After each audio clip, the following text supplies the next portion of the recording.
Bom, então a ideia é, você gerou um potencial de ação por um estímulo normalmente sináptico, né, numa determinada região do neurônio, normalmente nos dendritos desse neurônio, e esse potencial de ação é uma corrente local, né, naquele ponto, ou naqueles pontos onde houveram as estimulações excitatórias. A ideia é como esse potencial de ação ele se propaga para as demais regiões, né, do neurônio ou da fibra muscular, para regiões onde não há então estímulos excitatórios, de forma que ocorra uma onda de despolarização ao longo da membrana do ponto de origem para longe. Outra característica da onda de despolarização é que ela é unidirecional, ela se apresenta sempre de um ponto de origem para longe desse ponto de origem, de forma que não há um retorno dessa onda. Então essas duas coisas eu quero discutir com vocês. Bom, nessa figura então está mostrando aqui, representando uma região de um corpo celular, dos seus dendritos, onde há estimulações neuroquímicas, e vamos supor que essas estimulações representadas aqui por esse botão sináptico é uma estimulação excitatória, né? A estimulação excitatória, como nós vamos ver na parte 4, né? Vamos discutir um pouquinho como é que é essa modulação excitatória e inibitória, né? Mas as modulações, então, as estimulações neuroquímicas excitatórias envolvem então a estimulação de um receptor que irá fazer com que canais dependentes desse receptor eles se abram. Esses canais eles devem ser então ou de cargas positivas, né, ou de sódio ou de cálcio. De fato, o próprio receptor pode ser um canal, daí nós chamamos de receptores ionotróficos, né, ou esse receptor ele pode, a partir de um estímulo, gerar uma transdução de sinal que irá modular a abertura de um canal dependente desse receptor. Portanto, o estímulo excitatório fará com que a membrana aumente sua permeabilidade de forma dependente ao estímulo, né? Há cargas positivas que são mais concentradas fora do que dentro, e essas cargas migram, elevando o potencial. À medida que alcança o limiar, nós discutimos já que há abertura de canais voltage dependentes, né, espalhados por toda a membrana, e esses canais voltage dependentes, os canais de sódio, por exemplo, abrem em torno de menos 60 mV. Então, à medida que o potencial de repouso sobe de menos 70, menos 80 até menos 60 mV, a conformação desses canais elas se tornam então numa posição ativa, fazendo com que o sódio rapidamente entre, causando uma despolarização, a fase de despolarização da membrana, né? As cargas positivas invadem, portanto, o meio intracelular, elevando rapidamente o potencial em direção a zero, e normalmente então há uma reversão de polaridade. Nesse momento, então, as cargas positivas que entram no meio intracelular, nas regiões dendríticas, e elas se espalham em direção ao corpo celular que está em repouso, né? por uma simples atração elétrica, né? Já que as áreas em repouso adjacentes às áreas despolarizadas elas estão negativas. Então há uma atração elétrica de cargas positivas para as áreas negativas e também das cargas negativas para as áreas positivas, né? Isso fará com que o potencial de membrana nessas regiões suba em direção ao limiar.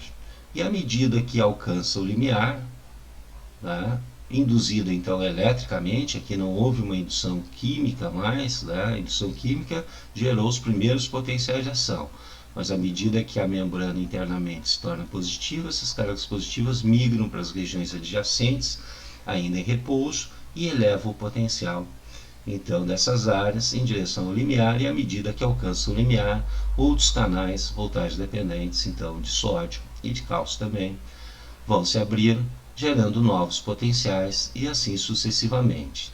Há uma tendência, então, de um fluxo resultante dessas cargas positivas, né, no corpo celular, fluírem em direção ao axônio, né? Então, essa região aqui, que o axônio está implantado no corpo celular, que nós chamamos de segmento inicial do axônio, ou cone de implantação do axônio.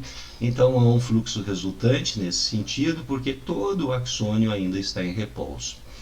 E à medida, portanto, como está mostrando aqui, que o potencial sobe e alcança o limiar, novos canais de voltagem dependentes aqui vão se abrir, e nós temos então um influxo de sódio gerando uma onda de despolarização que segue em direção ao axônio. Portanto, nós poderíamos resumir isso, né, pensando que num primeiro momento houve estímulos neuroquímicos excitatórios, né, a somação desses estímulos neuroquímicos excitatórios, se forem suficientemente fortes para que a membrana internamente alcance o potencial limiar, então irá abrir os canais voltagem dependentes, né, primeiramente induzidos de forma neuroquímica, lembrando sempre que outros tipos de estímulos, né, podem também fazer essas perturbações iniciais da membrana que geram os primeiros potenciais de ação, como por exemplo estímulos ambientais em neurônios periféricos sensoriais, né? E algumas vezes também essas despolarizações iniciais podem ocorrer espontaneamente, né, em fibras que nós chamamos de marca-passo, que geram potenciais de ação sem um aparente estímulo externo. Mas vamos então pensar que houve aqui um estímulo de neurotransmissores, né, sobre receptores, gerando então um efeito excitatório que permitiu a produção dos primeiros potenciais de ação, havendo uma despolarização da região dendrítica e do corpo celular. Essas cargas positivas que entraram a partir dos canais voltagem dependentes que se abriram, né, vão acabar então despolarizando o meio interno, e elas tendem a fluir para as regiões adjacentes que ainda estão em repouso. Então a direção do potencial da onda de despolarização é do corpo celular em direção ao cone de implantação do axônio, ou seja, da fibra nervosa. Então, à medida que essas regiões aqui também ficam positivas em função aqui do fluxo de cargas positivas em direção a essas áreas negativas, novos potenciais de ação são gerados à medida que se alcança então os limiares, né? O limiar para a abertura desses canais. As cargas positivas vão migrando em direção às áreas adjacentes em repouso, gerando novos potenciais e assim permitindo que haja uma onda de despolarização. Mas nós podemos perguntar também, né, por que essas cargas positivas que estão migrando ao longo do axônio, elas podem, teoricamente, fluir para ambos os lados, à medida que as áreas já despolarizadas voltam ao repouso, ou tendem a se repolarizar, tendem a novamente ficar negativo, e isso, teoricamente, poderia permitir o refluxo dessas cargas positivas, levando novamente, né, a potenciais de ação nessas áreas recém-repolarizadas ou ainda em fase de repolarização. E de fato isso não ocorre, a fibra ela se despolariza numa única direção, é unidirecional essa onda de despolarização. Então, à medida que a onda de despolarização alcança aqui os terminais sinápticos, né, os terminais axoniais desse neurônio, isso permitirá então a propagação de sinal para outros neurônios através da indução da neurosecreção de novos neurotransmissores.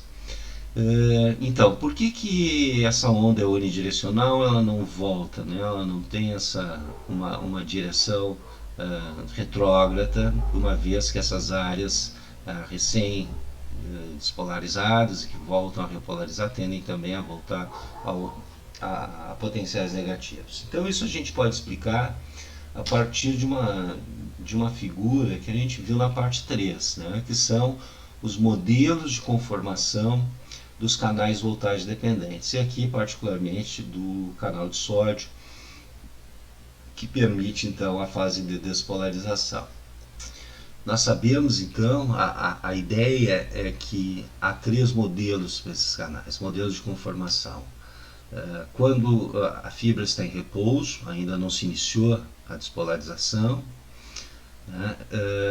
ele está fechado, está numa situação fechada que nós vamos chamar de repouso, está numa situação impermeável, esses canais voltagem dependentes. À medida que se alcança o limiar, em torno de menos 60 mV, eles mudam sua conformação de forma voltagem dependentes, abrindo o poro e permitindo a entrada de sódio a favor de seu gradiente eletroquímico, tanto elétrico, porque o meio intracelular estava negativo, quanto químico, porque o sódio é cerca de 15 vezes mais concentrado no meio extracelular que no meio intracelular, então ele entra rapidamente, gerando então a despolarização. E à medida que despolariza, foge então do potencial limiar de menos 60, vai lá em direção a zero, reverte a polaridade e inicia a repolarização, esses canais se fecham novamente. Mas observem que essa situação fechada é diferente dessa.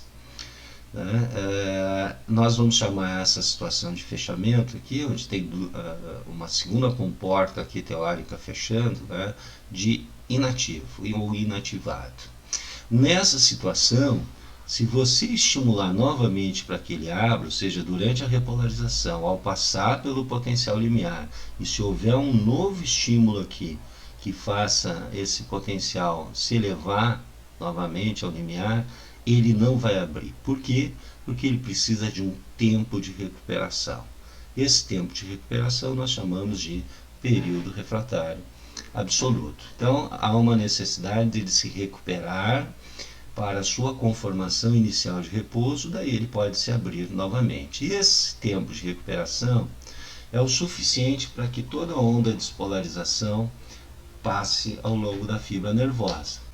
Então, de forma que, à medida que nós ativamos canais voltagem dependentes nas regiões aqui sinápticas, e essas cargas positivas que entram vão despolarizar o corpo celular em direção ao cone de implantação aqui do axônio. Então esses canais estão ativos. Os canais aqui ao longo da fibra axonial estão em repouso, estão prontos para se abrir à medida que as cargas positivas são atraídas para essa região negativa, elevando o potencial até o limiar, e isso faz com que eles se tornem ativos, permitindo a entrada, um influxo de sódio. As regiões ainda em repouso, então, podem ser perturbadas eletricamente no meio intracelular pela migração das cargas positivas, fazendo com que os canais que estão numa conformação em repouso se abram.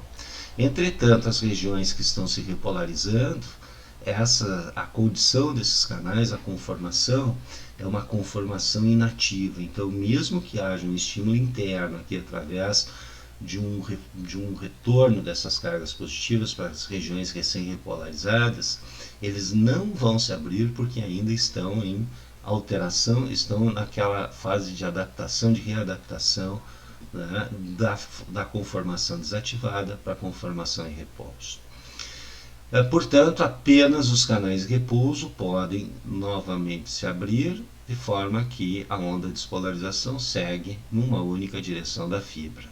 Os canais adjacentes, recém-repolarizados, se mantêm inativados, e à medida que há o tempo suficiente para que eles retomem sua conformação de repouso, aptos a se abrir novamente, a onda de despolarização já prosseguiu. Então, novos potenciais de ação podem ser gerados novamente por estímulos neuroquímicos, modulando, portanto, a frequência, a velocidade que esses novos potenciais de ação são gerados e se propagam ao longo da fibra. A frequência aqui gerada, o número de potenciais de ação por segundo, ela vai ser muito importante para modular o nível de secreção ou de neurosecreção do neurotransmissor. Muito bem, E a velocidade em que ocorre isso, né? As velocidades de propagação do impulso nervoso numa fibra nervosa, ela varia muito. Ela é desde em torno de 0,25 metros por segundo até muitas vezes maior, até chegando aí a 100 metros por segundo. Isso aí equivale, 100 metros por segundo equivale a quase 400 km por hora. Por isso que os sinais migram muito rapidamente de uma parte, né, do sistema nervoso para a outra. Então o que vai de fato depender a velocidade é de duas coisas. Primeiro, o diâmetro da fibra, né, do axônio. Quanto maior o diâmetro, mais rápido se dá essa migração de cargas em função da menor resistência elétrica, né? Quanto mais fino, menor esses diâmetros, maior resistência elétrica, mais lento é a migração. Então a dimensão do neurônio é importante. Por isso que grandes neurônios, né, por exemplo, do trato córtico-espinhal, os neurônios motores, do sistema nervoso periférico motor, tem diâmetros relativamente grandes, né? A velocidade são essas maiores. E outra questão importante é a presença ou não de um isolamento, né, ao redor da membrana, o isolamento através de uma lipoproteína, que nós chamamos de mielina. Então a presença de mielina isolando, envolvendo então a membrana axonial, a fibra nervosa, ela também será importante para determinar a velocidade. De fato, neurônios mielinizados, com a presença do que a gente chama de bainha de mielina, né, esse encapamento, esse isolamento do axônio, a velocidade é 5 a 50 vezes maior do que uma fibra amielínica ou sem, né, a bainha de mielina. Aqui nós temos aqui, por exemplo, aqui seria um músculo, né? Então esse aqui seria um neurônio motor, né, cujas estímulos, aferências, sejam inibitórios, sejam excitatórios, está lá em nível medular, na medula, e ele sai então a partir da raiz ventral na medula espinhal, né? Ele sai com sua fibra e ela alcança o músculo, e as velocidades aqui são muito grandes, tá? São velocidades que se aproximam de 100 metros por segundo. Isso vem desde lá do córtex cerebral até essas regiões, através do trato córtico-espinhal, e essas fibras são caracterizadas por serem mielinizadas. Um exemplo então de fibras mielinizadas, um axônio mielinizado. Aqui está mostrando em detalhe então a bainha de mielina. Aqui nós teríamos a membrana, né, da fibra muscular, aqui o axoplasma, né? Isso aqui é dentro do axônio, e em volta células chamadas de células de Schwann. Essas células de Schwann, elas fazem parte do tecido glial, né? Ou seja, das células glias do tecido nervoso. As células glias, elas são importantes na sustentação, na formação da bainha de mielina, na nutrição, na defesa do sistema nervoso. Então essas células aqui apresentam em seu citoplasma grandes quantidades dessa lipoproteína mielina, e essas células então a cada espaço, né, a cada distância, elas apresentam então uma vizinhança aqui, né, entre uma e outra célula, onde a membrana do axônio ela está nua aqui, sem isolamento, exatamente nesses locais que vai poder ocorrer a passagem iônica. Nós chamamos essas regiões de nodos ou nós de Ranvier. Nesse esquema podemos ver aqui, isso aqui seria representando uma célula de Schwann, a bainha de mielina, entre uma e outra, pequenas áreas, então, nuas da membrana do axônio, que onde efetivamente pode ocorrer a migração de cargas, né? Porque não está isolada através dessa lipoproteína.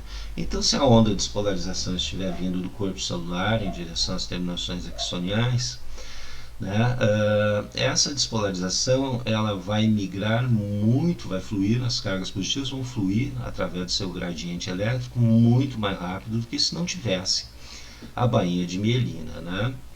Por quê? Porque as regiões, à medida que as regiões elas vão se tornando despolarizadas, né? Há uma tendência, então, positivas, aqui ainda está negativo, então vamos supor que aqui o OV já está despolarizado, essas cargas positivas vão migrar para essa região do nódo, alcançar o limiar, as cargas positivas do meio extracelular vão entrar, vão despolarizar, vão continuar migrando.